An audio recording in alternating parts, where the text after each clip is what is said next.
வணக்கம். என் குருநாதர் எழுத்து சித்தர் பாலகுமார சார் அவர்களை மனதார வணங்கிவிட்டு உங்களுடன் பேச தொடங்குகிறேன். சமீபத்தில் ஒரு நண்பர்கிட்ட நான் பேசிட்டு இருந்தேன்.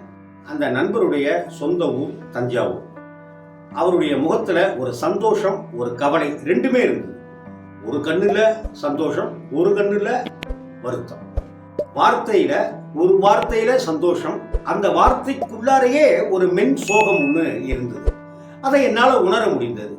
மனிதர்களை உணர்ந்து புரிந்து அவர்களோடு பழகுவதை தவிர இந்த மனுஷ ஜென்மத்துக்கு வேற வேலை என்ன இருக்குன்னு நினைக்கிறீங்க?